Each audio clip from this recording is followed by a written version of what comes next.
नमस्कार, स्वागत है आपका नेड्रिक न्यूज में। आपके साथ मैं हूं सपना दुबे। कहा जाता है कि जिसने माता के गर्भ से जन्म लिया है वो एक ना एक दिन मरेगा जरूर। हमारा शरीर नश्वर है जो पंच तत्वों से मिलकर बना है और जब व्यक्ति का समय पूरा हो जाता है तो उसके शरीर के प्राण, जिसे हम ऊर्जा शक्ति कहते हैं, वो खत्म हो जाती है। व्यक्ति मृत्यु को प्राप्त हो जाता है। ऐसे में एक सवाल हमारे दिलो दिमाग में जरूर आता है कि मरने के बाद हमारे शरीर में मौजूद आत्मा का क्या होता है। क्या हमारी आत्मा किसी और शरीर में चली जाती है या हमारे किए गए पाप पुण्यों का लेखा जोखा होता है और हमारे कर्मों के अनुसार हमारा हिसाब किया जाता है। लेकिन कहाँ, ये सवाल जरूर उठता है। तो आज हम आपको इस सवाल का जवाब देने का प्रयास करेंगे, लेकिन उससे पहले आप चैनल को सब्सक्राइब जरूर कर लें, साथ ही बेल आइकन को जरूर दबाएं जिससे हर अपडेट आप तक पहुंच पाए। आगे आपको बता दें कि भगवान विष्णु के वाहन गरुड़ हैं और व्यक्ति को उसके कर्मों के अनुसार ही कर्मफल दिया जाता है, जिसे गरुड़ पुराण में बखूबी बताया गया है। हिंदू धर्म में मौजूद 18 पुराणों में गरुड़ पुराण के अधिष्ठात्र देवता विष्णु हैं और इसलिए इसे वैष्णव पुराण कहा जाता है, जिसमें गरुड़ जी की अपने स्वामी के प्रति भक्ति को काफी बेहतर तरीके से बताया गया है।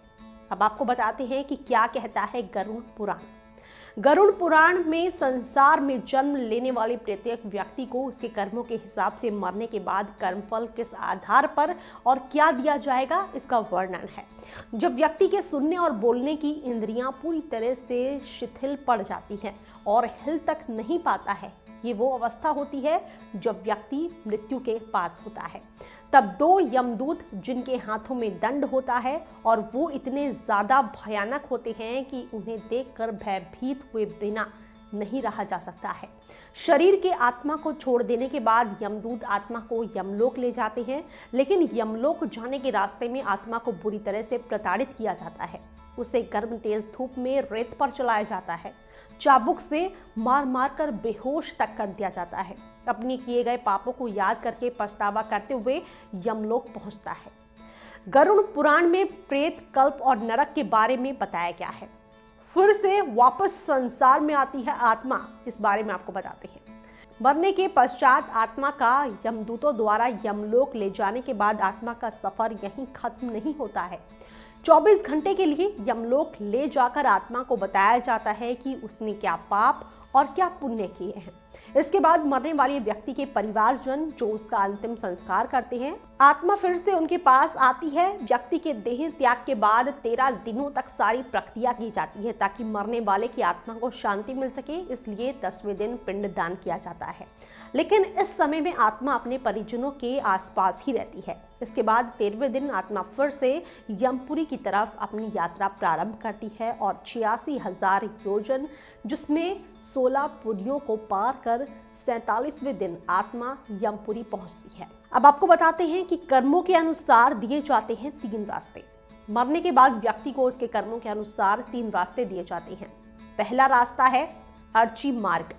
ये मार्ग ब्रह्मलोक और देवलोक की तरफ जाता है। जो व्यक्ति काफी सज्जन होता है, जिसने सदैव लोगों का भला किया हो, जिसका मन सदैव पवित्र रहता हो, वो लोग अर्ची मार्ग पर जाते हैं।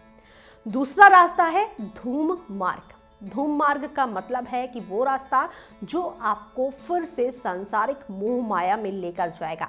आपको एक नया शरीर प्राप्त होगा, आपको नए प्रियजन मिलेंगे और सांसारिक जीवन शुरू होगा। अब बात करते हैं तीसरे रास्ते की, उत्पत्ति विनाश मार्ग, जो आत्मा को नरक के मार्ग पर ले जाता है। ये बुरे कर्म करने वाले व्यक्तियों के लिए होता है। गरुड़ पुराण के अनुसार कुल 28 नरक हैं, जिनमें से 7 नरक पृथ्वी के नीचे पाताल लोक में पाए जाते हैं, जिनके नाम है रौरव, शीतस्तप, कालसूत्र, अप्रतिष्ठ, अविची, लोकपृष्ठ और अभिधेय। नरक के स्वामी सूर्यपुत्र और मृत्यु के देवता यमराज हैं। हालांकि कई जगहों पर 36 नरक का भी जिक्र है।